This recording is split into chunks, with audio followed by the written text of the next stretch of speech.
I am so glad you convinced me that the family car should be the Defender 110. It is so beautiful inside, it's so comfortable, and it just feels indestructible. Yes, it really is. I've been waiting a long time for the new model to come out. The Defender 110, I'm telling you, it's my favorite car of all times. It's my third one. You know, I have stories of going off road. The guy managed the group. He was like, "What are you doing in this beautiful car?" I'm like, "I'm going off road." He's like, "Are you sure? Because you can use one of ours." And then they look like Mad Max cars. I'm like, "No, no, no, no, we're going to do this." And he was shocked. Wow. Well, it's great because the Defender has been reimagined for 21st century adventure, and its unparalleled off-road ability as well as its robust interior are invaluable whether you're headed towards uncharted territory or just a weekend of exploration. The Defender 110 tackles challenging surroundings with absolute confidence. The SUV conveys strength outside and in, featuring peerless technology like an intuitive driver display and an award-winning infotainment system. That's my favorite part, to keep you connected no matter where the journey takes you. Adventure is unique to everyone, and so is the Defender. Choose from the two-door Defender 90, the four-door Defender 110, or the larger Defender 130 with the ability to seat up to 8 passengers. You'll find uncompromising performance in all three. So pack up and go even further with the Defender 110. Learn more at LandRoverUSA.com/Defender. These days, we're all investors, trying to be smart with our money despite our worst impulses. But at iShares, we believe that deep down inside of every investor is a better investor. One that's just waiting to be let out. Explore iShares ETFs and insights and let your best investor out. Visit iShares.com for more information. This isn't your average business podcast, and he's not your average host. This is the James Altucher Show. Today on the James Altucher Show. What are the most dangerous mental errors that you don't even have any clue you're making? For instance, there was a survey that asked, do you think you're an above average driver?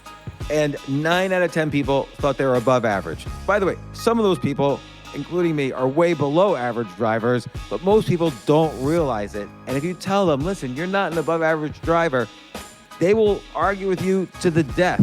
And so that's one example of one of these 15 or so mental errors that I'm about to talk about with Sahil Bloom. He's been on the podcast before to talk about the other side of this, mental things that could help your life. But these are mental errors that you should be aware of that everyone makes all the time, every day. He did a thread about it on Twitter. We're talking about it in depth on the podcast. The most dangerous mental errors that you have no clue that you're making.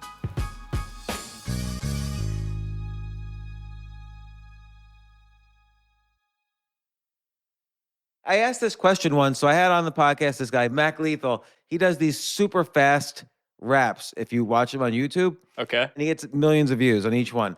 And I asked him, how do you feel when you do a bad one? And he says, I don't care because they're bad, no one sees them, so he doesn't worry about those. He just goes on to doing the next good one.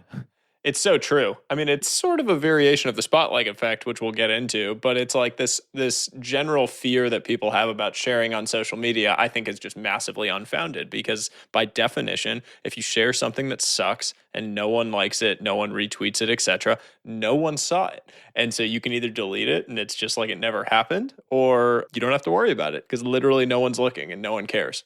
You know, and you could, just as a social media strategy, you could do this in real time. Like back in 2012 or 2013, if I wrote an article and then tweeted it, and I knew just statistically how many people would respond to a tweet in a certain amount of time, after 5 minutes, if I didn't see the responses, I would delete the tweet and maybe use it as an opportunity to rewrite the article or whatever, because you could use, right away how many people are looking at something. Yeah, I mean, I do this all the time. I think this is just like smart use of your resources, by the way, which is like I will tease ideas on Twitter, either in comments under someone else's tweet and see kind of the traction that it gets and the amount of engagement it gets. And sometimes those things end up getting a lot more engagement than I thought. And then I know, oh, wow, that's probably something I should go write more about because people found it interesting, or no one cared about it. In which case, if I thought it was a great idea, clearly I've been proven wrong by the masses now. And so I should probably bag the idea.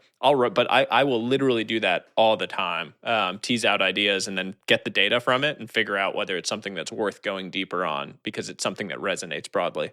Well, and I want to talk about one of your recent threads about the types of mental errors we all make. But what you just said is very interesting because you do these Twitter threads about concepts that are interesting to you. And let's say some are shared a lot and some aren't shared much at all. You could use that as almost like this gigantic focus group if you're writing a book. So you could write a book like, the 10 critical things you need to know for success, whatever. And just take the 10 most popular Twitter threads you have and expand on them. And then you kind of know this book is going to be a popular book. I think it's the new way of creating longer form content, by the way. So like Morgan Housel, who I don't know if you've had on the podcast No. yet. If not, you should. Yeah, he's a smart guy. I really like him. Psychology of Money was his book, and it sold over 1 million copies. And the funny thing about that book is that it was not something that he sat down and wrote as a book. It was a combination of blog posts that he had written over the course of maybe 5 years. And it was literally like word for word blog posts that he had already written as short chapters within this book. And when he sat down to write the book, literally all it was putting these blogs together and maybe some light editing and shifting. And so he knew, based on the traction that all those blog posts had gotten, that they were highly interesting to people, that they were shareable, and that putting them together would be something that people would find valuable. And so you sort of de-risk and shorten the time to doing this entire process. So it's kind of like a way of, it's not shortcutting, it's like a way of kind of gaming the entire system around writing a book by leveraging social. 100% of my books are written like that, or almost 100%. And it's not a bad, like, it almost seems like that's a weird technique, but nobody's read anymore the blog posts from 2013 or 2014. And if they're evergreen, they're just as important now as ever. And second, you edit them to include new information, a few more stories. You make it seamless between chapters. So you do still a fair amount of editing. But again, it's a way of focus grouping the best chapters in your book. And the technique works. Like, I know for a fact that it works. I've sold up, millions of copies of books that say so. Yeah, it's sort of a variation on like a broader point that I've seen people make. This whole idea of like hard work being the key to everything, and it's like hard work versus smart work. And I saw I think it was Shane Parrish that talked about this recently, basically saying you can spend 1,000 hours writing an amazing book, or you can spend 800 hours building a big audience and 200 hours writing an okay book. And which one of those two books ends up selling more? And it's probably the latter, actually. And you spent less time writing the book, and it's actually not as high quality, but you were sort of smarter about how to game the distribution side of it. And it's sort of all in this same vein of like finesse and like creating finesse in the systems that you're operating in. I find very interesting.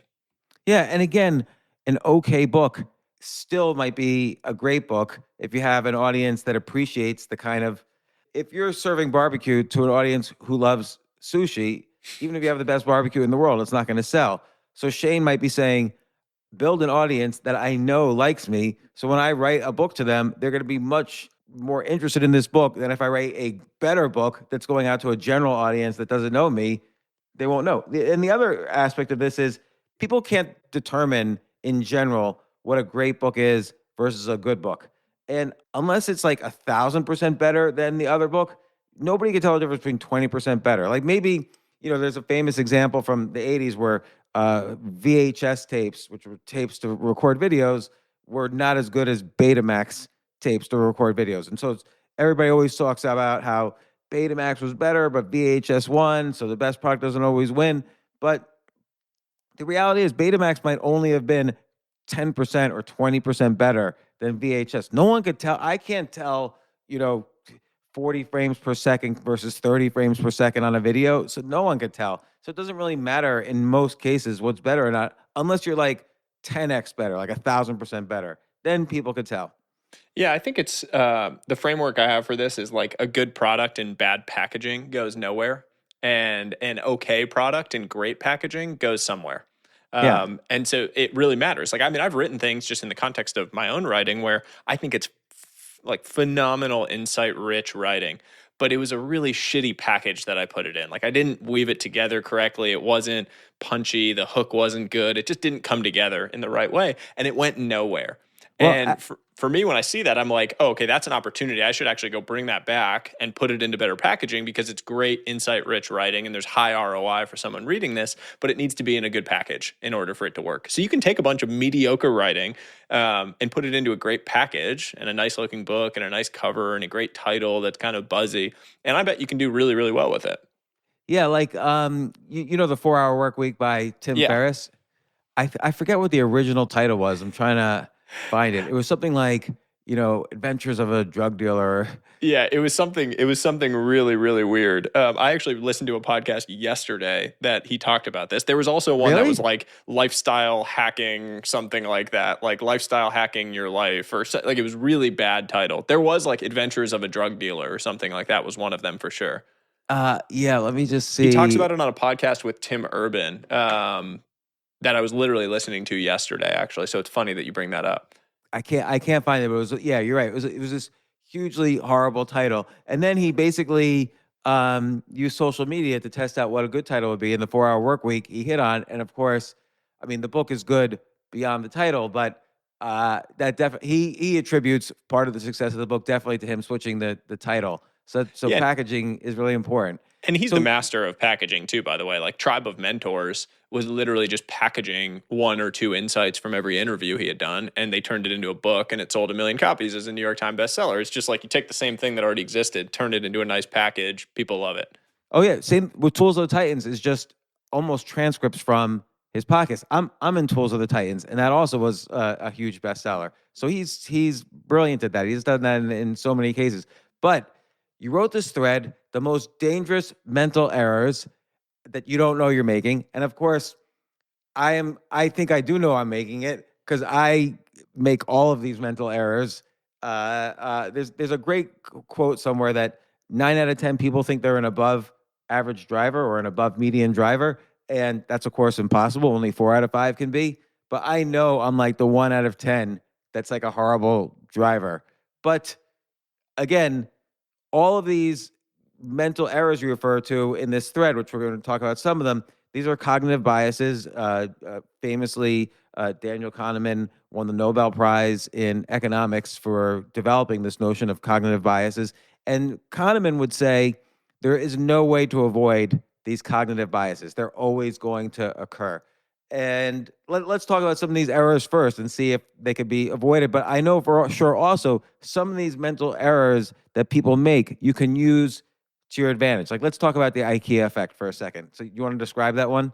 Yeah. So the IKEA effect is this idea that we attribute more value to things that we've created with our own hands than we would otherwise objectively place value on. And so it's called the IKEA effect because you go build this like objectively pretty shitty furniture that IKEA sells, but you put it together. You put it together yourself, and all of a sudden you feel you've placed your own self-worth into this piece of furniture. And so the value of it to you is much higher than it objectively is worth on an open market. I've experienced this, by the way, firsthand with like my first apartment that I got when I took my first job.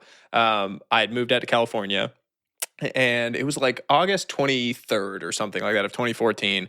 And I went to IKEA and I bought, a desk and a bed and all sorts of stuff. And I sat down on a Saturday for the entire day and built all this stuff. And I built it all. I'm like okay at IKEA furniture. I'm not one of these expert gurus. My wife is really good at IKEA furniture. I'm okay. But I put it all together. It was all standing. It was good. That night, there was an earthquake in Napa, like a quite bad earthquake in Napa, like a 6.7 or something. And my bed was rattling around the room pretty bad. And the next morning I woke up and all my furniture was standing. And I literally basked in pride for an hour about how great I was as a furniture builder. Like I thought I was amazing. And you could not have come and bought that furniture off me for 2x what I paid for it at that point in time. So I have experienced this firsthand and know that it's true. Yeah, and I think for someone who hates IKEA because I have to build things. Probably it's the case.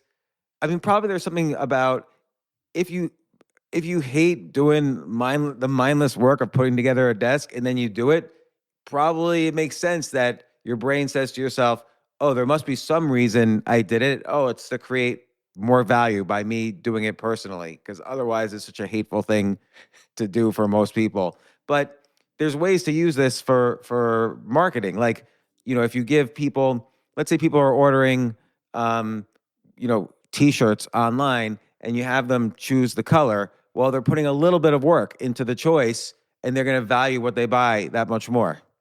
Yeah, and they're more likely to come back, right? Like IKEA obviously is the classic example of this, but they're saving so much money. Their margins are so much better for the fact that you put this furniture together.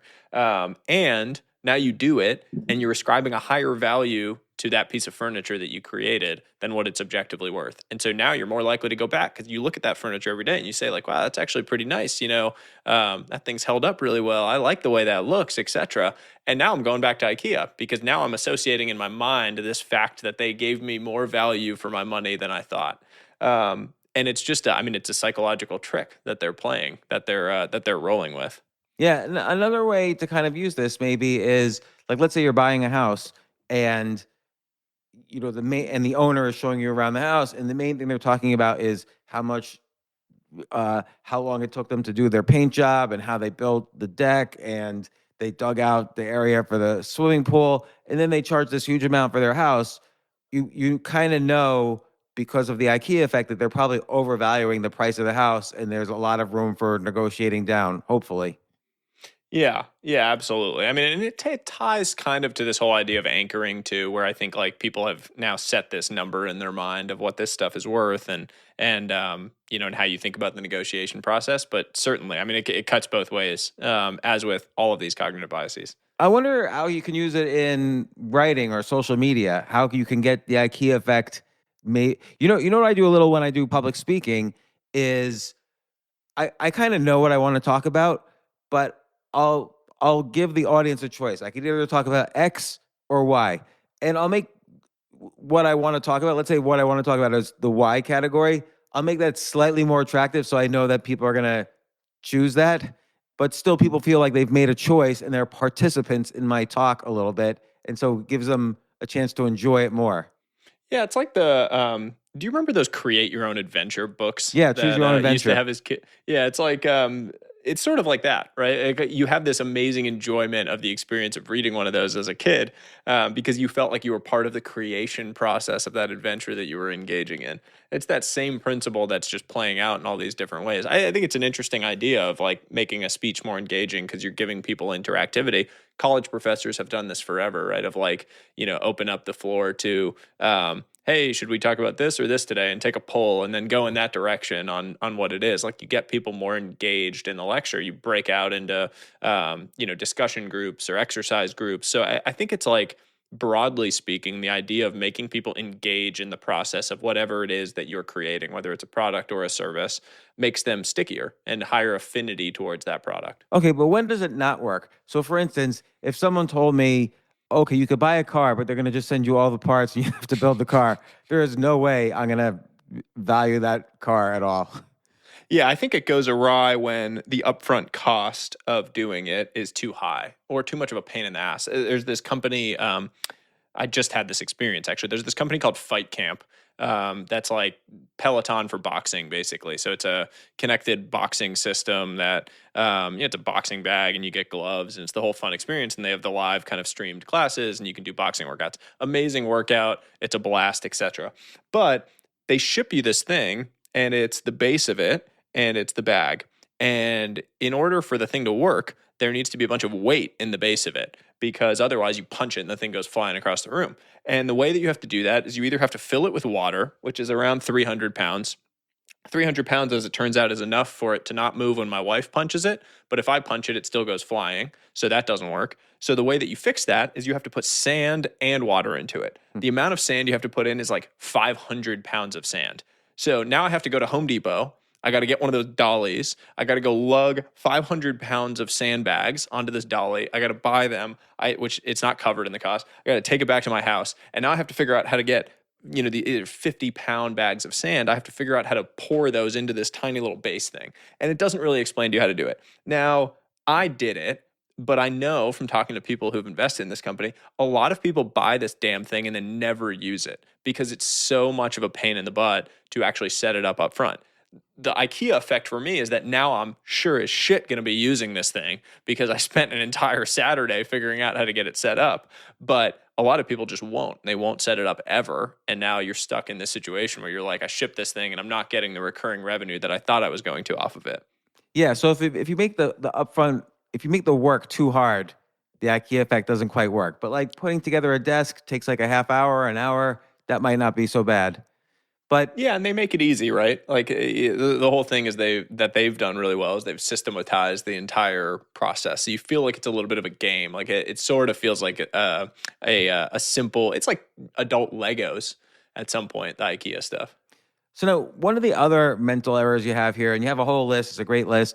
This one I find to be the most insidious. Like this one literally turns everybody into a moron, and it's the Dunning-Kruger effect, which is this idea. It's like sort of the 9 out of 10 people think that they're an above average driver. Like everybody thinks they're good at whatever it is they set themselves out to do, when reality is they have no sense of whether they're good or not at all. In fact, usually they're really bad at what they're doing.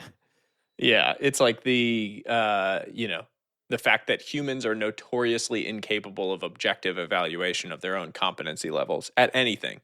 And I would add to it, a nuance of notoriously incapable of distinguishing between luck and skill at something is like an important kind of add-on to it. Yeah, And like I think about, I'll give you an example. Like I notice when an amateur poker player plays a professional poker player, and then they win the first hand.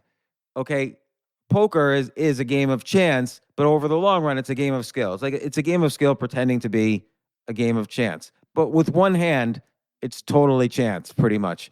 And again, it's over the long run. But I always hear these amateur poker players will say, "Oh my God, I can't believe I beat the World Series of Poker champion in a hand of poker. Like I must be a great poker player."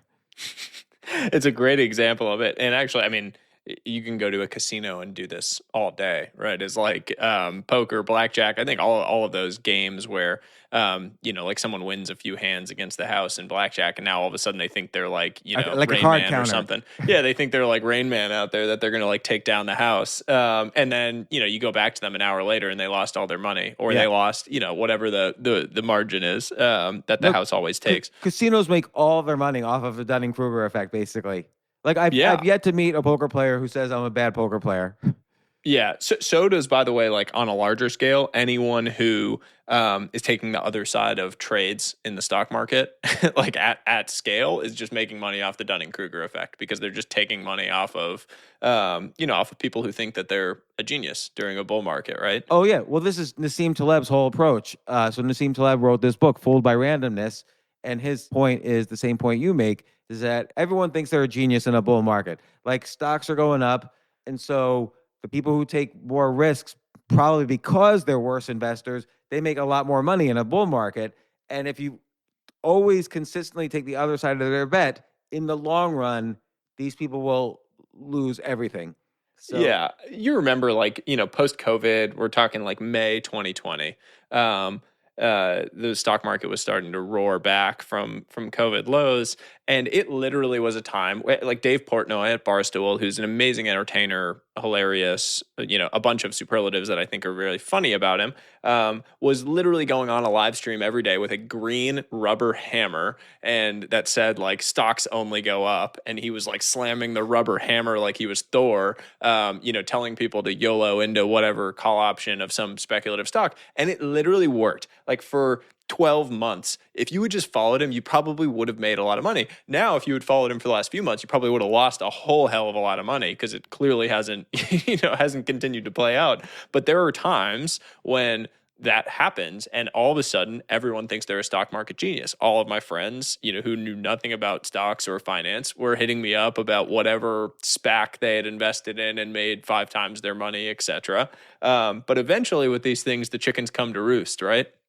well, but here's the interesting thing. All of these cognitive biases, all these mental errors are not fully like 100% errors in the sense that we evolved with our brains evolved over the past million years with these cognitive biases for a good reason. Like, let's say, um, you know, I'm a caveman or whatever 50,000 years ago, and I eat what I kill. Like, I have to hunt to eat anything.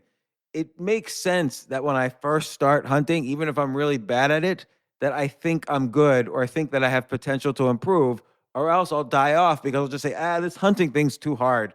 I'm just gonna eat roots and vegetables. And then eventually I wither away and die and don't have kids. So my genes don't pass on. Like the Dunning-Kruger effect, actually, I have such extreme Dunning-Kruger effect that it always makes me pursue irrationally things that I'm horrible at until I actually am okay at it.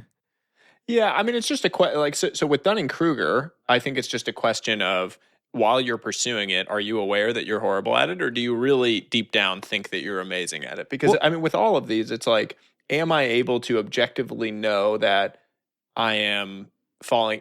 Not that I'm even falling victim to it, like that I am participating in this broader psychological and human evolutionary trend, or do I think I'm amazing at whatever it is that I'm doing?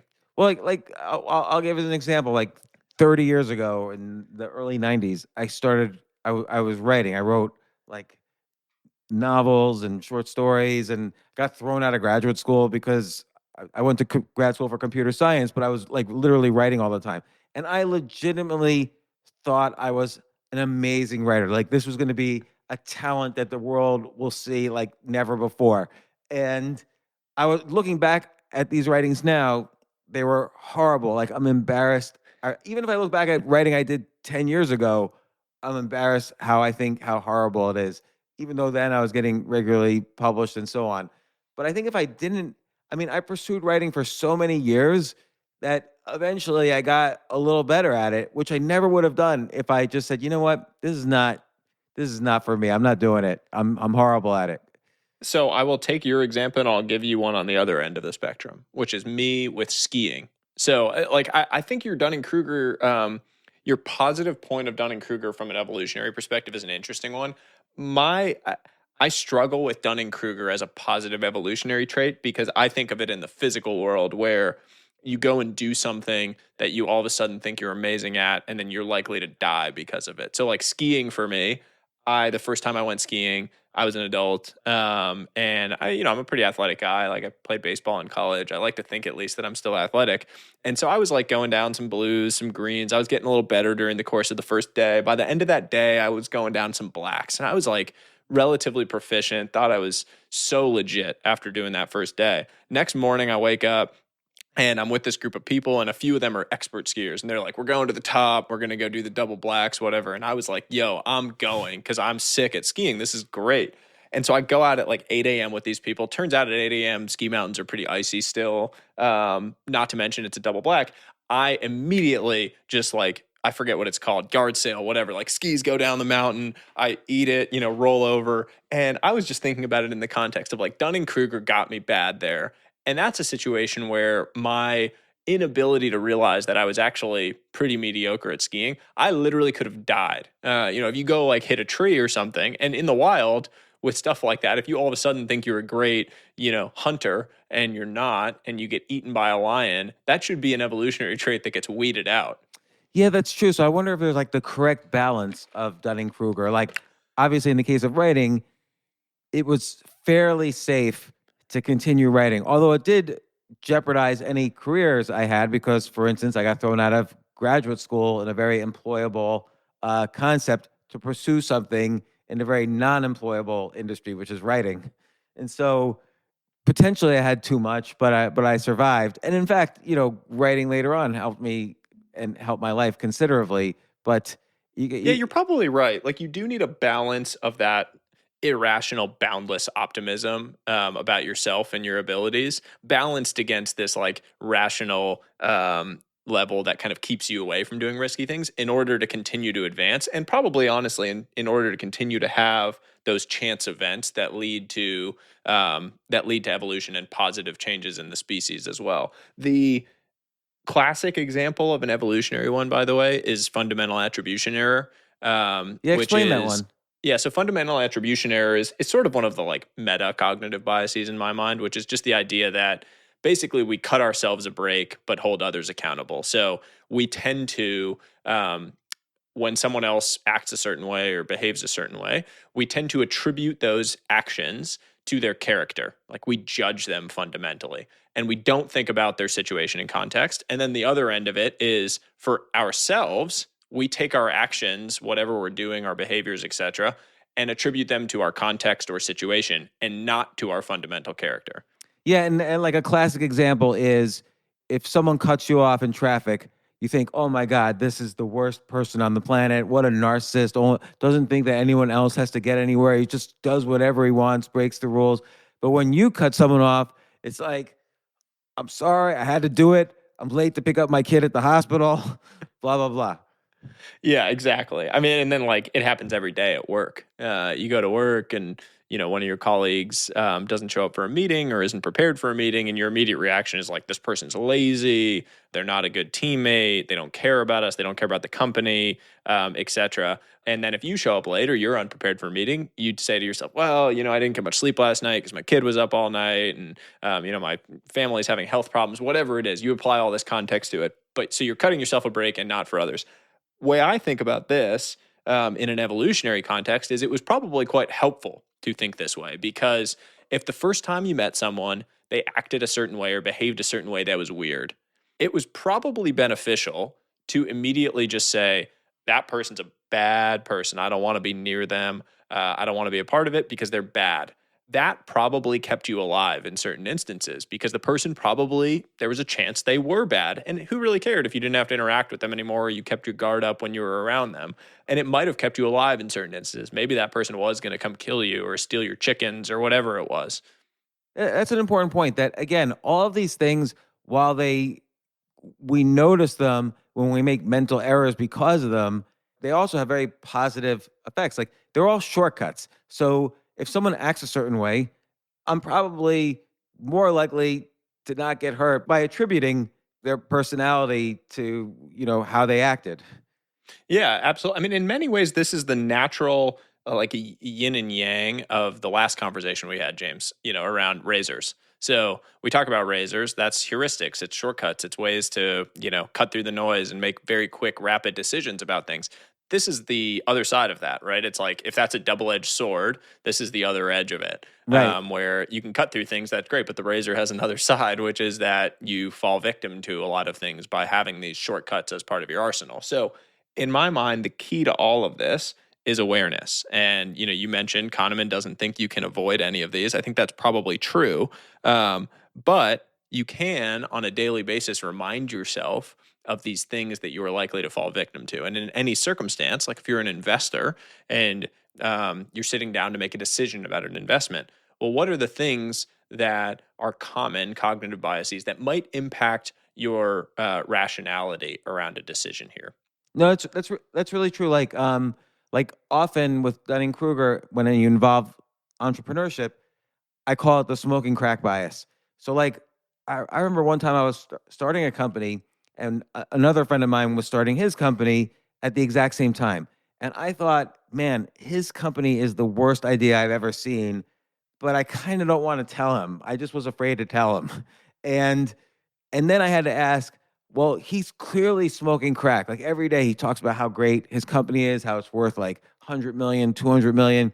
And I was starting this company at the same time.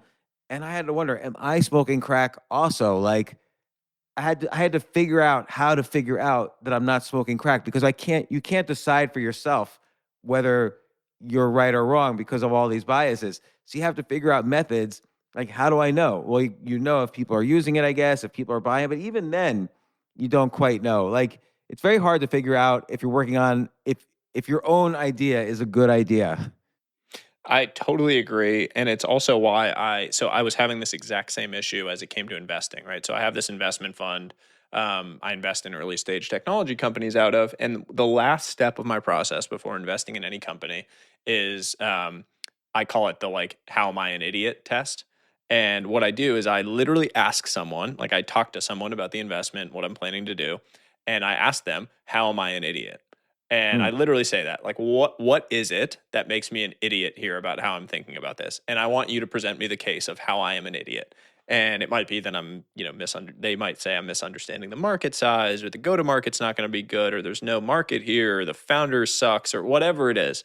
And what I try to do is pressure test my own thinking by basically saying, like, okay, if you were to tell me that I am an idiot in a few years, or if you were to tell me that this is going to be an embarrassing miss of a pick, I want to know, like, a pre-mortem of how was I an idiot about this investment. And I think it's like a way of kind of getting around all of these issues is just be very deliberate about figuring out how you are being an idiot on a daily basis. Yeah, that's really important because it goes along with this idea. Maybe we talked about this before. You only get real information from negative information. So if your friend had said, "Oh, you're not an idiot, you're a genius, your idea is great," that actually gives you zero information because you don't know you're doing a fundamental attribution error if you think, "Oh, well, my idea is great. My friend just said it's great, and I gave him the chance to say it's bad."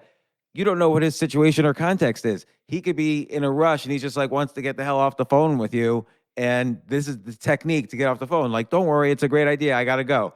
But if he actually says, "No, I don't like this part," that's got to be truth because there's not really any other reason for him to tear your idea apart other than it's specific and it's true. Yeah, and especially when the other person doesn't have skin in the game to the positive, right? The one thing, I worked in private equity for a number of years, and the kind of the two that always jumped out to me were confirmation bias, like this idea that you see the things that confirm your thesis and you ignore the things that refute it, and then sunk cost, where if you're spending 6 months on a deal and you're 5.5 months into that and you learn something that maybe tells you that you shouldn't do the deal, you have this inkling feeling in the back of your head that you're like, well, I spent so much time on it, so should we just do it, in spite of this new information? Because you're like attaching all of this prior investment to this decision that should be an objective decision just on this thing.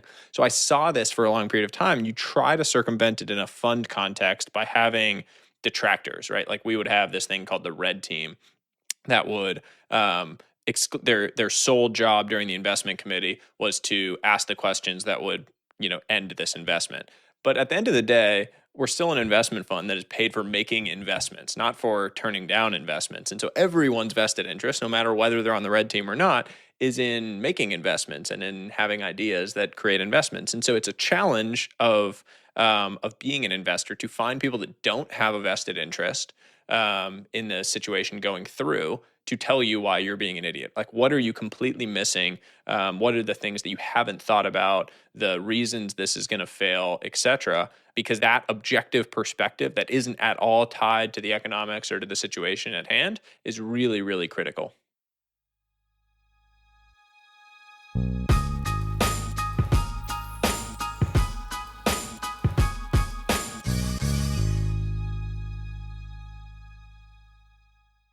Oh my gosh, I love these clothes. Mizzen and Main. That's Mizzen and Main. It really is the most comfortable work clothes.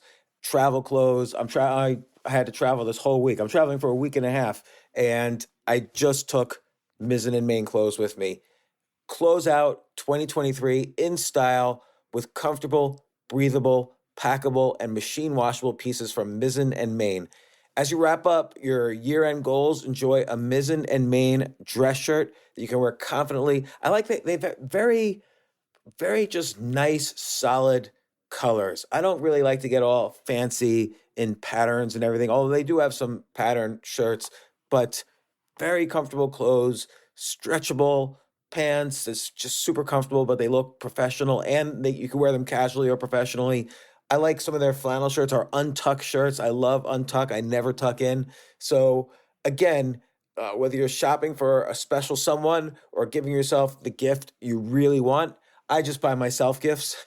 Mizzen and Main is the perfect gift for any guy who works, travels, and or cares about looking and feeling great. As you could tell by my many photos across the internet, I care about looking fantastic. I'm practically a model. And let's be honest, every guy loves to look great. So again, shop now at mizzenandmain.com and save 20% when you spend $130 or more using promo code James. That's promo code James at Mizzen and Maine, Mizzen and Maine.com.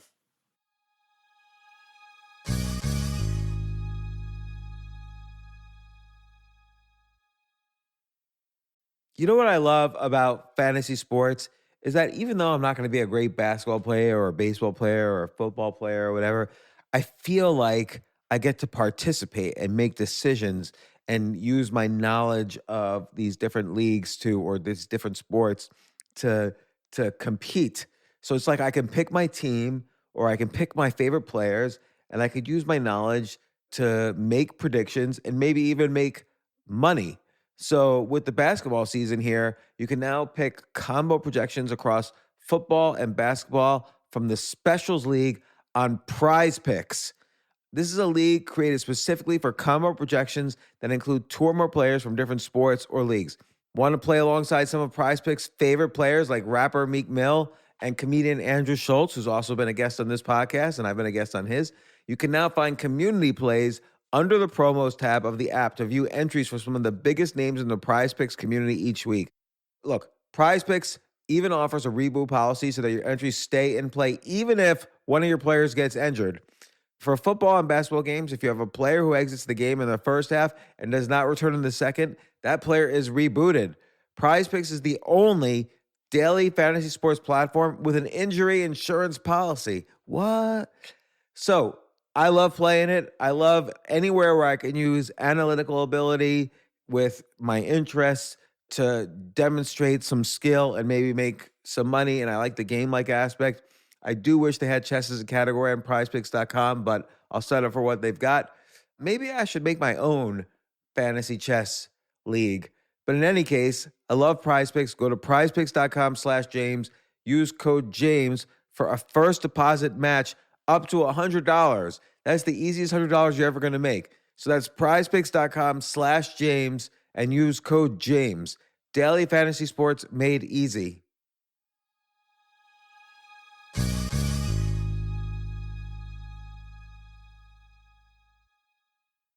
The future of learning is definitely online. Like, it's such BS that you have to spend $200,000 or take $200,000 in loans and go to some fancy school when it's useless. It doesn't guarantee you a job. Most employers, including me, do not care about degrees or grades or anything like that. We want to care that you love what you're doing, that you know what you're doing, in some cases that you have experience or that you're willing to learn. But people in general love learning and are curious. Like, the key to success is curiosity. And I think masterclass.com is the perfect model for online learning. I'm really happy they're sponsoring this episode.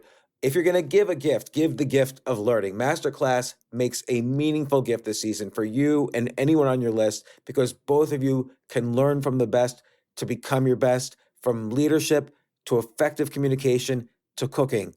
Let me tell you some of the classes I've taken. I've taken comedy from Steve Martin. I mean, can you believe I can take a class from Steve Martin on comedy, or Judd Apatow, my favorite comedy director? I could take an actual class from him on writing. Wolfgang Puck on cooking. Dan Brown on writing, or Judy Bloom, who's been on this podcast, on writing. By the way, Wolfgang Puck also has been on this podcast. It's such a pleasure. I try to take classes all the time from masterclass.com. And whether you're watching Masterclass on TV or listening in audio mode in the app or on their site, the quality speaks for itself. It's like these Masterclass instructors are your own personal mentors that are going to help you reach the next level. How much would it cost to take one-on-one classes on comedy from Steve Martin or on chess from Gary Kasparov? You just wouldn't be able to do it. But it would cost hundreds of thousands of dollars. With a Masterclass annual membership, it's $10 a month. Memberships start at $120 a year for unlimited access to one-on-one classes with all 180 plus Masterclass instructors. So it's not just $120 for one instructor. You get all 180 plus Masterclass instructors. Boost your confidence and find practical takeaways you can apply to your life and at work. And if you own a business or are a team leader, use Masterclass to empower and create future-ready employees and leaders. That's the real education in today's world. So this holiday season, you can give one annual membership and get one free at masterclass.com/JAS. JAS, of course, stands for the James Altucher Show. So right now you can get 2 memberships for the price of one at masterclass.com/JAS. Masterclass.com/JAS. Offer terms apply.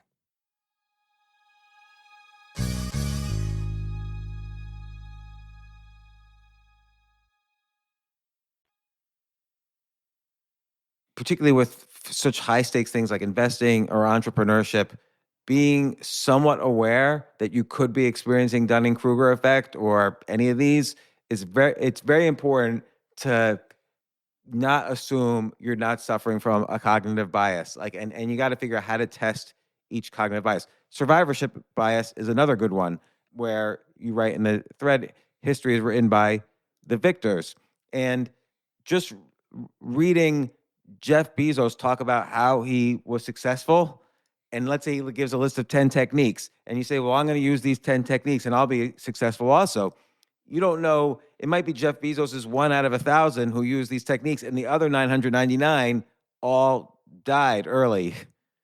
Yeah, I mean, we all this one is one that we all fall victim to. Like every self-help book in the world, every business book, every business story, it's all survivorship bias when you break it down, because all of these guys too, when they get asked about their life and about the decision points, they're like, well, Jeff Bezos' big thing is the regret minimization framework. And he's like, yeah, when I was at D. Shaw, I just thought about would I regret not taking this shot at starting Amazon? And I realized I would regret it. And so I went and did it. And I left my, 7-figure job to go do it. Well, that's survivorship bias, right? It's like, yeah, it's really easy to say in hindsight that you would have regretted this. I would love to see the thing of him sitting down and actually having written that at the time, and then I will believe it. But those things are always, he started talking about it for the first time after it was $1 billion company, and so yeah, it's easy to say, oh, I would have regretted not starting this $1 billion company. It's much harder to say when you're leaving a 7-figure job for 0 salary and doing it. So I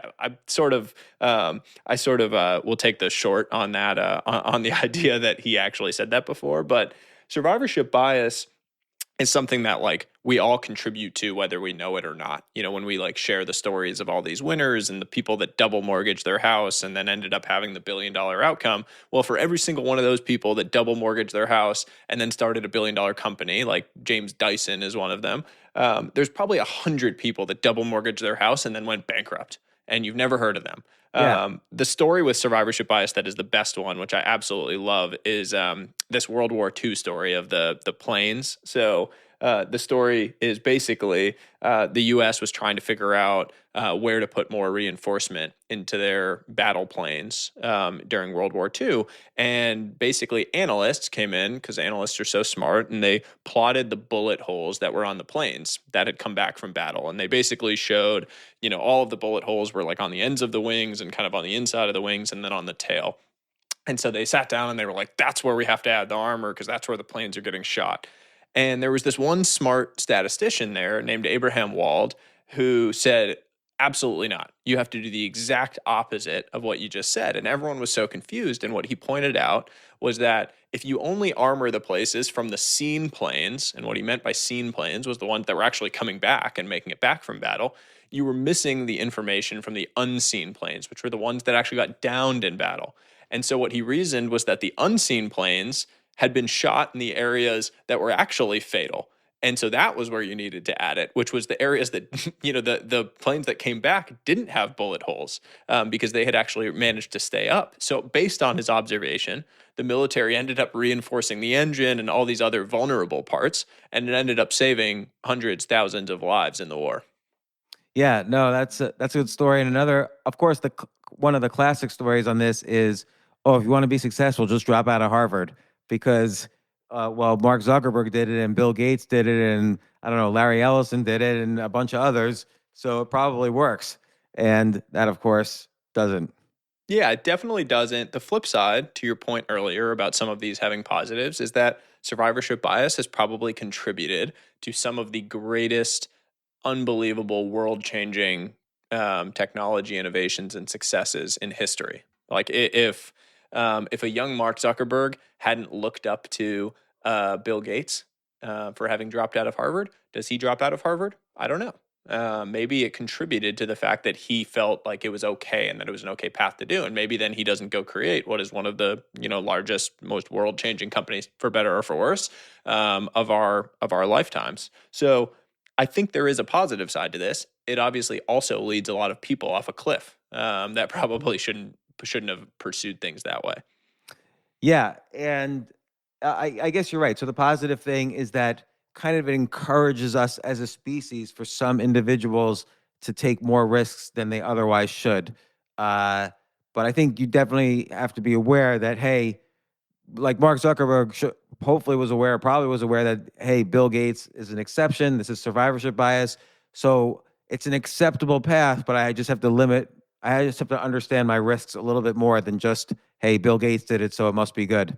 Yeah, it's always about making sure that you realize that there is silent evidence and like thinking about the unseen in a situation. There's that story of the shipwreck and someone goes to look at the shipwreck. I forget what it's like, ancient Greek maybe. Goes to look at the shipwreck and the person says, look, all of the people that survived the shipwreck prayed, during the shipwreck that they were going to survive. So therefore God is real. And the person responds to him and says, like, well, did you interview the people that died, whether they had prayed as well during the shipwreck? And it's a very astute point, right? Of like, okay, you can't just take evidence from the people that survived and apply it and create these conclusions. You have to be able to evaluate the silent and hidden evidence in a situation.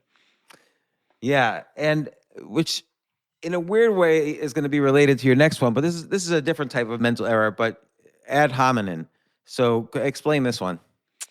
Yeah, it's an attack on the person. It's a logical fallacy, an error in reasoning, basically, that leads to most Twitter fights and probably a lot of political fights as well. It's attacking the person rather than their argument. So someone proposes something that you disagree with, and rather than refuting the logic of the points they are making, you refute the person and you kind of talk about their negative characteristics and how that makes them unable to make an argument. So this, by the way, happens to me all the time. Like, I'll state an opinion about something, and then somebody will say, "Says the guy who did X, Y, and Z," and so then suddenly, like, my opinion means nothing because it's like the fundamental attribution error. They're attributing some characteristics to me because of other things I did that have nothing to do with the argument. Yeah, I mean, this is like Twitter 101, right? It's like the toxic side of Twitter 101, or the toxic side of, our political discourse 101. This is everything that you see in a political debate, right? Like if you watch the 2016 elections at all and Hillary and Donald Trump, like in both directions, by the way, I'm not even making a political statement. I think everyone in the political world has become accustomed to doing this. And, all the negative ads you see on television during political cycles, it's not about like, hey, this person does not have a valid point on Medicare, and here's why their logic is flawed on the way that we're going to fund X, Y, or Z. It literally says like, this person cheated on their wife, so how can you let them make decisions about your government? Or this person, used illegal funds, so how can you allow them to have integrity? How can you expect them to have integrity about foreign policy? And like, the two they make no sense. It has nothing to do with their decision making around it, but you're questioning the judgment and the character of the person and pointing out flaws in the person as a means to refute whatever their reasoning, logic, or argument is. But okay, so first question I have is, do you think social media and the internet in general has increased this? Because as an example, during the 2020 elections, my wife and I had just watched the debates, which was just arguing back and forth, attacking each other back and forth. And then we watched the 1960 presidential debates between John F. Kennedy and Richard Nixon. And it was so polite. Like, these guys never attacked each other. They hated each other, but they never attacked each other. They talked 5-10 minutes each about the issues really deep about like what this farm bill might mean for the average citizen. And it seems like, the flip side is with social media, no argument is over in social media until eventually someone calls someone else Hitler. And then every argument degrades into that on social media. And that, of course, doesn't happen in person or in real life. It only seems to happen on the internet. So yes, I mean, in short, I think social media has made this 100 times worse because the proliferation of dunking and negative information and name calling is now at viral scale. I mean, the shareability of those dunks or the negative comments or or toxic language, etc., is massive now. I mean, I don't know if you read this new Atlantic article that Jonathan Haidt put out. It was entitled "Why the Past 10 Years of American Life Have Been Uniquely Stupid." And basically, he postulates that social media and the dawn of Facebook has led to a unique unraveling of American society. And I thought it made a lot of interesting points. And it's an article that's well worth reading. I have this thought experiment that I'd love to run by you on this exact point, which is.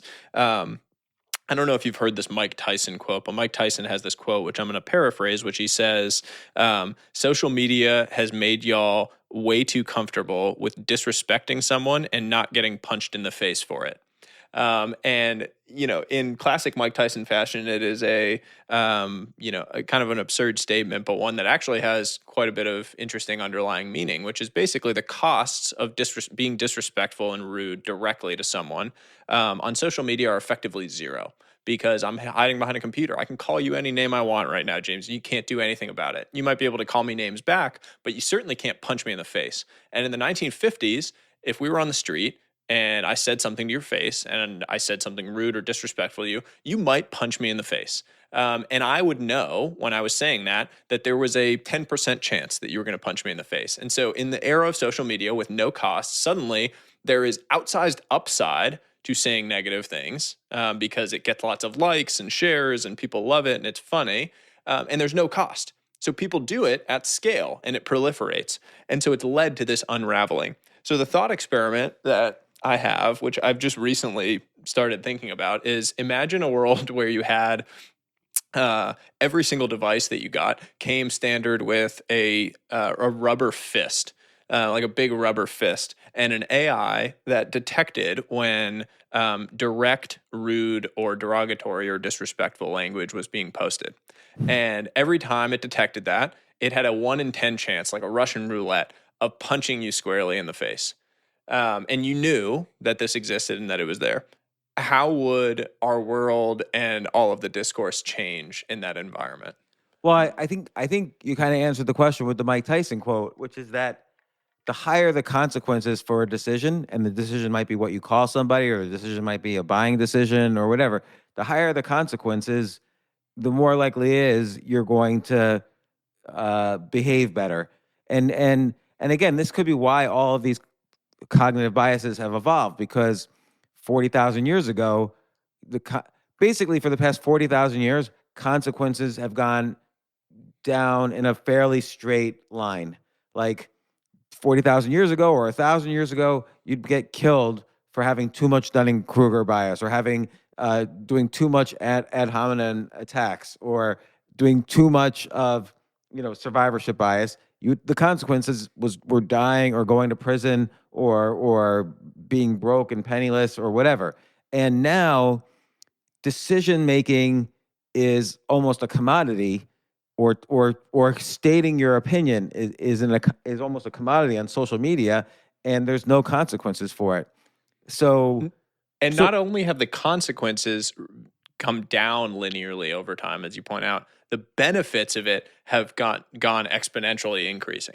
Yeah, because like take ad hominem, for instance. If, let's say, you make a reasonable argument about, I don't know, vaccines, and I say, yeah, but you're, a junior high school dropout and you've been divorced 12 times, so whatever, I'm more likely to win that argument on social media because I said that.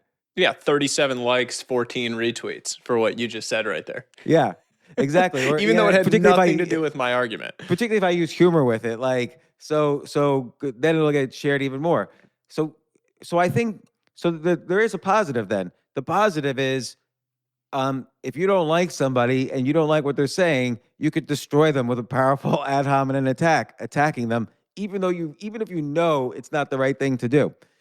The other positive is, and this is a healthier positive, is that if I state an opinion that I really believe, and then the first or only responses from people is, this guy is an idiot, or this guy is just loves controversies. That's the only reason he's doing it. I think to myself, they're only responding with ad hominem attacks. So it gives me a higher level of belief that I'm correct if the only response is with ad hominem attacks. Yeah, absolutely. It's like an anti-signal, right? Yeah. I think Paul Graham, or maybe it was Mark Andreessen, tweeted something the other day about like you can tell the quality of the idea by how enraged the opposition gets to it when you raise it. It's like every idea, in order to have outsized returns, it has to have massive opposition at the time when you propose it, because the highest returns in life come from things that sound stupid or crazy at the time when they're proposed. It's like I don't know, Galileo, when he was talking about the things he was talking about, he was ostracized, right? He was cast off as like a complete pariah, ridiculous. Only hundreds of years later was it proven that he was correct and he was a genius. And it makes me think about that in the modern age. Like, who are the Galileos of today? The people who, are doing or saying or writing or having ideas around things that are completely ridiculous, that we're ostracizing, that we're saying like, that is absolutely idiotic, you're an idiot, ad hominem attacks nonstop, that 50 years from now, 100 years from now will be a genius. And the problem with this though is survivorship bias, because like Galileo, maybe there were a lot of people proposing all sorts of crazy things, and they all, we don't know. They all followed Mark Andreessen's advice by making like some sort of outrageous belief or claim or whatever, but only Galileo survived. The difference today is that crazy ideas proliferate on the internet really well, as we all know. And so, like in Galileo's time, I think it would probably been really hard to get any distribution on a crazy idea. Yeah. Because you had to like physically distribute pamphlets or whatever, and you were probably like the raving idiot in the town square handing around pamphlets of something, and no one was taking them. But in this day and age, you can be the raving idiot, and you can be, on social media saying something that sounds completely crazy and actually get a lot of traction. People will share it, positive or negative. And your ideas kind of can go through the gauntlet on a grand scale. But anyway, interesting thought experiment, I think, to consider. My own personal experience with this lately, and my listeners have heard me talk about this before, but I'll talk about it in the context of an ad hominem attack, which is, I wrote this article about New York City, and I pointed out all these problems, why New York City is in big trouble. I wrote this 2 years ago, and nobody addressed, like I really was trying hard. Nobody addressed the actual issues I brought up. And even someone like Jerry Seinfeld wrote a full one-page op-ed in the New York Times just attacking me personally. Like, he didn't address the issues at all. And so I kind of told me, on the one hand, this is a good sign. People could only come up with an ad hominem attack. On the other hand, it was like ongoing. It like never stopped. But now that some of the data is coming out, I said the data won't be coming out for at least 2 years that will show what I'm saying. And now some of this data is coming out, and it's funny how people are saying, oh, well, I knew this all along, blah, blah, blah. Like, no one, it's just weird, the reactions. But whenever I've been in a debate and someone starts with the ad hominem attack, A, it always tells me I'm onto something. And B, what's good is if you just point out that's an ad hominem attack, I'm happy to talk about the subject, or we could talk about me for the entire debate. That usually stops the argument.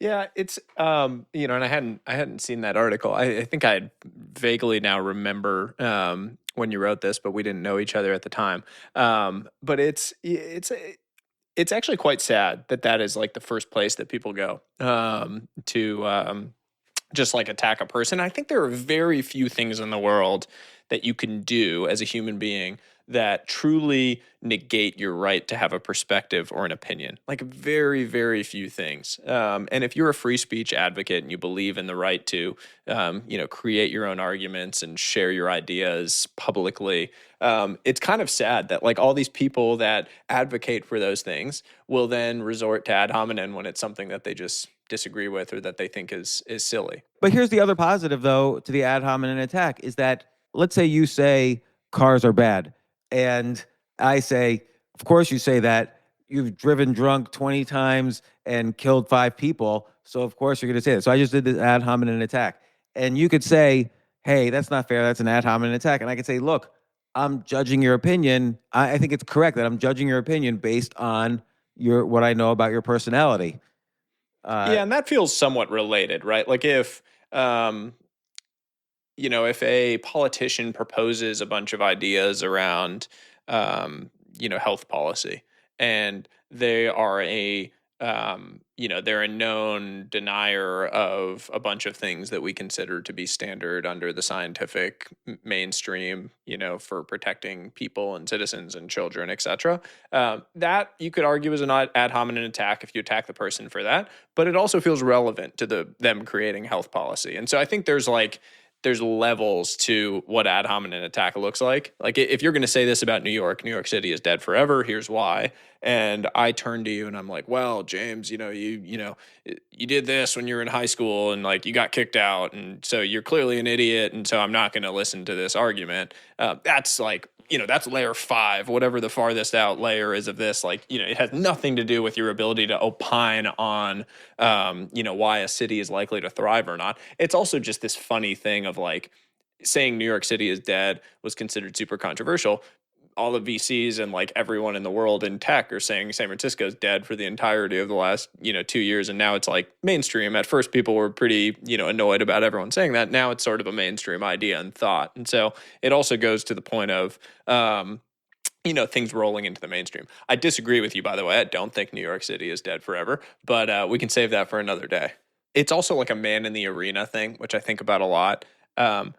If you're willing to write and publish something that is going to be not agreed with by everyone or that's going to be controversial, like you're putting yourself in the arena. And the ultimate arena, especially social, with the digital age, you're really putting yourself out there.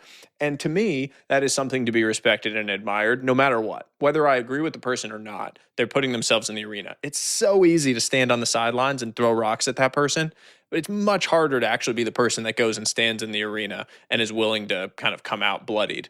So I just like from a fundamental standpoint, anyone that's willing to put themselves in the arena and kind of share on a public stage an idea that may or may not, resonate or be controversial, I just think that's something to be respected. But then this is what I had to be concerned about, which is that so many people attacked me that in a weird way, there's sunk costs here. Like I didn't want to have to, I wanted to write the article because I was concerned about New York and all these problems I was seeing, but I didn't want to have to defend or hope for New York City's death just to prove wrong all the people who hated me. So there was like a sunken cost all of a sudden where I suffered this emotional cost. And so now I had to hope for New York City dying. And I had to be aware that I don't actually want New York City to die. I was just kind of reporting on what I was seeing. Yeah, and you also weren't profiting from it, right? Like I think the COVID one has been another lightning rod, like all of these kind of COVID influencers that have risen over the course of the last few years since all of this happened. Like for the first time in history, my dad's a public health guy. He was the chairman of the public health school at Harvard for a long time. Not really involved in COVID because most of his work is like international development, but it was the first time in history that public health people could be famous. Like they were so irrelevant for the longest time in history. My dad has written articles about global pandemics in the past. No one ever cared. Like no one read that stuff. It's like small IMF publication, whatever. No one cared. Suddenly all these people were famous. And there was all this, there was the rise of the COVID influencer on social media and all of these places. And I think part of those people being such a lightning rod was this perception that they were capitalizing on something that was happening, for rightly or wrongly, by the way. Like, and I'm not making a statement in either direction on that. But with your case, relative to something like that, it wasn't like you were shorting New York, real estate or something like that, right? You're kind of like making a statement about something and you're not hoping it's correct, actually. And so I think part of what made people angry and what led to it being such a lightning rod around COVID was there was a feeling that these people were benefiting from a level of chaos and that they actually didn't have an incentive in the game to have the chaos end in the near term. Right. And I think then, and in my case, the challenge that I had to be aware of was another mental error that you point out, which is confirmation bias. So for instance, it was very easy for me. There are lots of data come out all the time. And, rental prices are at an all-time high. The census showed that New York City grew, blah, blah, blah. So I had to make sure I didn't have what is called confirmation bias, which is that I'm only going to look at the evidence that supports my case, and I'm going to assume all the other evidence is statistically wrong somehow, which, by the way, it all is, and all the evidence that supports my case has been correct. But other than that, I try not to have confirmation bias. Well, I'm sure the thing with confirmation bias is it goes both ways, right? So anyone that's your detractor is going to grab all of the evidence that fits them and ignore the stuff that doesn't. Like me, right? I'm gonna tell you when because I disagree with you on this, I'm gonna be like, well, James, last summer in New York was the best summer in the history of the world, and it was the most fun and the vibrant culture, and things were back, and restaurants are vibrant again, and people are moving here. All my friends are moving here that are young from the Bay Area, etc. So I'm gonna point to all the things that I see, most of which is anecdotal, by the way, and not evidence based. So I can at least acknowledge my own bias there. But it cuts both ways, and so then we're getting to a fight that's like on weird uneven ground where neither one of us, we're both biased, neither one of us is acknowledging a level playing field of the data that matters, because what is data now, right? Like Donald Trump was the one that said it. He said alternative facts, which whatever the hell that means, I don't know, but what data is the correct data is like now where things have gone to. Well, and also it's not just that, it's like what data is correct, but also what data and what interpretations are correct. So for instance, you're right. Like all my detractors would point out evidence that everything's great, and everybody who agreed with me would point out all this evidence that says I was right. And I don't respond to either of these things because I kind of think the story is not done, and also I have to be careful about confirmation bias. It's just too obvious to fall into that trap. But I'll give one example which could go either way. So rental prices are soaring in Manhattan. And so on one interpretation is because more people than ever are moving to Manhattan, it seems. And so demand is high for rentals. And that's evidence that, so when rents are going up, and that's evidence that things are great. The other interpretation is, well, look, there was an eviction moratorium in Manhattan. People weren't allowed to be evicted. So that drastically reduced supply of apartments that were available for rent, because 800,000 apartments, weren't even paying rent. So landlords had to charge higher prices on other apartments, and that's why rental prices are higher. So I don't know which interpretation is correct. Either one could be correct, and there's many cases like that. And so my feeling is we just don't know the full story. But even if we did, I'm still not going to respond because people are only going to attack based or agree based on confirmation bias, and there's no way to fight it. Particularly when you're there's no way to fight any of these mental errors if you're fighting the masses. It's true. You're better off just not responding. That's been my tactic with. I respond to any criticism that's in good faith is kind of my bar. And if someone criticizes me in bad faith, I mute them immediately because I don't want to deal with it. I don't even know what good faith is though, because I had friends who say, "Oh, you only wrote this." I had friends who said you only wrote this because you like controversy, and I'd say that would be the worst writer in the world if that was my only reason. But in good faith, they were trying to stand by their opinion, but still be friends with me and try to understand in their heads why I was doing something. And otherwise, maybe they felt they couldn't be friends with me anymore. And so it's hard to really dispute anyone says because nobody really knows what errors are going on in their head. Yeah, absolutely. I think it was in Annie Duke's book, Thinking in Bets, I think was where I read it. But she comments on this paper that basically found that two rational people can look at the exact same data and statistics and apply a very different set of conclusions to it. And it was this really interesting paper of it doesn't matter what the facts are because people just take whatever their mental map of reality is and apply it on top of the data. Particularly with social data, there's so many different ways you can interpret any statistics are discrete, they're based on very discrete facts.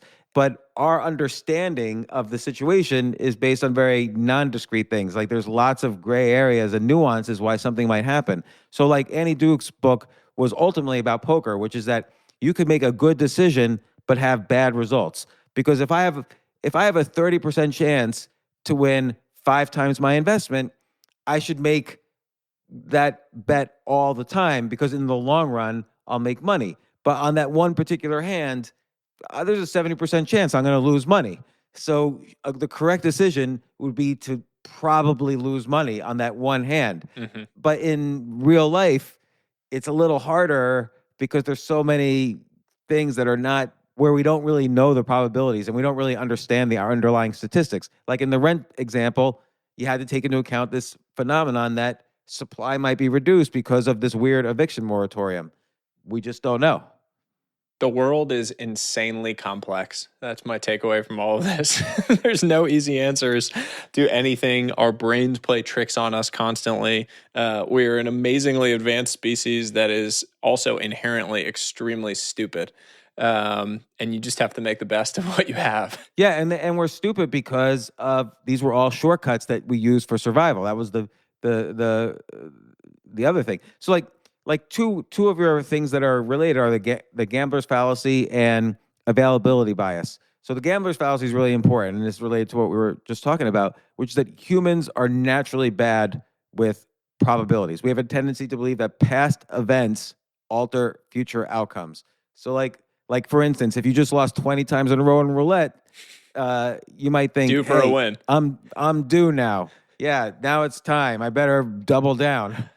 And or the negative. There hasn't been a plane crash in a while, so I feel like we're due for a plane crash. Yeah, even though they're unrelated. So, but this is also the availability bias, like, which is if you see in the news media, for instance, oh, another shark attack in Florida, another shark attack in Florida, another shark attack in Florida, you might think shark attacks are highly probable if you go to Florida, even though they might be smaller than car crashes if you stay where you are. I mean, we view the world as a much scarier place than it actually is. I mean, like terrorism is a perfect example of that. And terrorism plays on availability bias. That's their whole game, is like amplify the resources that they have by leveraging the fact that the news loves scary things because scary and death and blood sells. And it's a terrible thing, but it's the reality of the news and the news cycle. And so, you see terrorist attacks happening, you literally think that, you have a 1 in 10 chance of going and getting blown up at any point in time. And the reality is, like, the numbers on this stuff have always been minuscule. And I mean, I even thought, like, my wife was going to Turkey a few years ago for work. And at the time, there had been some issues with terrorism in Turkey. And I remember being, like, really scared about my wife being in Istanbul. And because I had just seen on the news a bunch of times, like different bombings or terrorist attacks, things that had happened in Istanbul at the time. And it was ridiculous. Like, objectively speaking, the number of people that had been injured in terrorist attacks in Istanbul at the time relative to the population, it was like astronomically low. I mean, the probability, if you just played the odds of it, it was no different than like me driving in a car, in a crowded area, probably, in terms of the probability of an injury. But in my mind, it was really bad because I had seen it all over the news and it had peppered me over and over again. CNN.com, whatever, wherever you were going to, you were getting hit with it on a daily basis with these scary images. And so that's what was popping into my mind. And so this is it's a very, very tough one to fight. And it's base rates. Like, you have to think about the underlying probabilities of these things actually happen. It's actually... No, that's not an example. But I was going to say the reason that kids are much more scared of snakes than electrical sockets, sort of a reason, I guess, is like, you're kind of taught that snakes are really scary by media and by all of the, news, et cetera. And, snake attacks is much scarier. But the reality is many more kids die from touching electrical sockets than from getting bit by snakes. But that's an interesting one because I think actually there is something evolutionary there that we evolved to fear snakes. Yes. Which is why I said I don't know if it's actually an example of availability bias. It's a nuanced example of availability bias. No, but here's one that the Freakonomics guys pointed out, and it's related to your terrorism example. So after 9/11, many people chose not to fly in a plane and decided to drive long distances rather than fly in a plane. And consequently, there were no airplane crashes and nobody died from flying a plane, but there were many, many more car accidents in the U.S. that following year. So because so many more people drove, that actually availability bias, like thinking that terrorism is going to happen any day, that actually increased the deaths that did happen because people drove instead of flew. Pretty crazy, right? That I remember reading that example when I first saw it. And those guys have gotten hit, like a lot of people don't love some of the science and things and ideas that are in their books, but they're highly entertaining and some amazing stuff in there. Oh yeah, I love those books. So look, Sahil Bloom, you always write such fascinating threads, and all of these threads are useful because the problem with writing about cognitive biases is that we can't really help them. But I do agree that being aware of them, even if you can't really help them, allows you to use them either way. Like understanding the nuances of ad hominem attacks helps me figure out how to deal when I'm being attacked, helps me figure out whether I'm doing it to somebody else and what that might mean, helps me to respond to people who are doing ad hominem attacks or loss aversion. So we didn't talk about loss aversion, but or sunken cost fallacy we barely mentioned. But like if I'm in an investment and it goes down, sometimes I think, oh well, I need to stay in this until I'm at least break even. I've already it already cost me this money, so I need to stay in it a little bit longer. And the reality is being aware that I'm suffering from sunken cost fallacy means I should view this investment as if I'm making it today and forget about all the costs that happened prior and then make the decision based on that. And that's purely by being aware that these biases exist. Similar with Dunning-Kruger bias. Like anything I think I'm good at, it's helpful to think I might be wrong, but I don't care because I want to be passionate enough to get better, so I'm okay thinking I'm good at it. Like I love having Dunning-Kruger bias. Otherwise, I would give up on everything I do. Yeah, yeah, absolutely. Well, no, I mean, I always have a blast chatting with you about this stuff, and I'm glad this one became a pretty wide-ranging discussion. So a lot of interesting stuff in here, and excited to reciprocate and have you on our show soon. Yeah, no, I look forward to it. And look, your Twitter is Sahil Bloom, SAHILBLOOM at Sahil Bloom. Anywhere else people want to find you? When are you going to write your book? Yeah, book is in the works. I'm gonna do something on that front. I will keep people posted as it starts to come together. But newsletter, you can find everything at my website, sahilbloom.com. So look forward to connecting with all of you. And thanks again for having me, James. Excellent. And I'm looking forward to the next time you're back on. Thanks a lot. Awesome. Thanks.